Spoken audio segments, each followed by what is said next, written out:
L'enfant de Dieu doit dépouiller le moi. Il doit s'approprier la mort de Christ. C'est là la part qui lui incombe.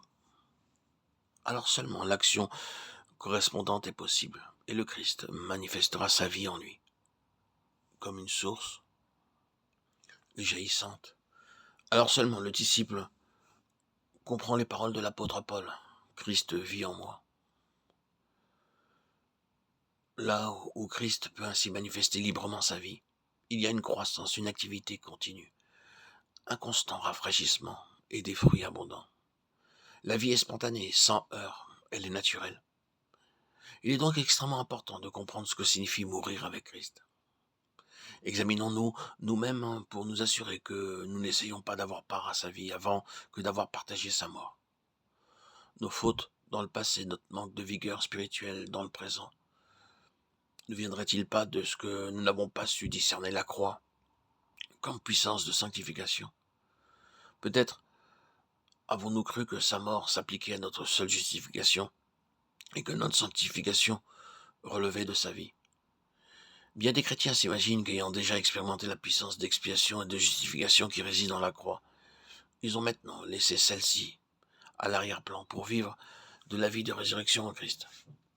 Il arrive que lorsque l'enfant de Dieu saisit son identification avec Christ sur la croix, dans la mort au péché, il entre instantanément dans une glorieuse libération de tout esclavage.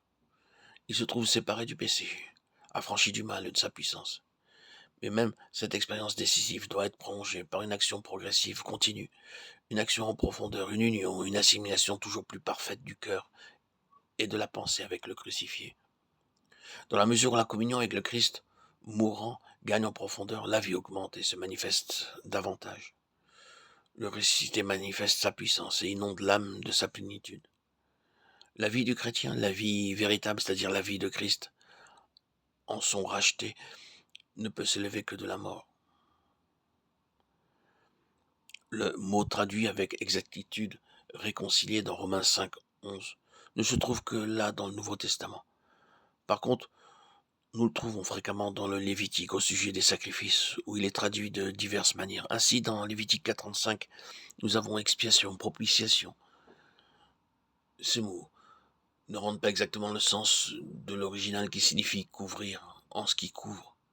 Ils ont été créés par les théologiens et sont employés pour exprimer la valeur totale du sacrifice de Christ, au double point de vue substitutif et rédempteur. Le Seigneur Christ doit imprégner notre vie. La croix doit être au centre de notre vie.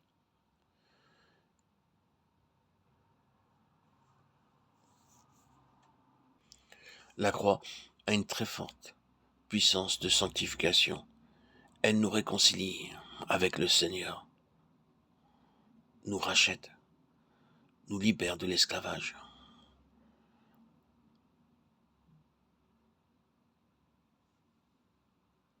Pour vivre de la vie de résurrection en Christ.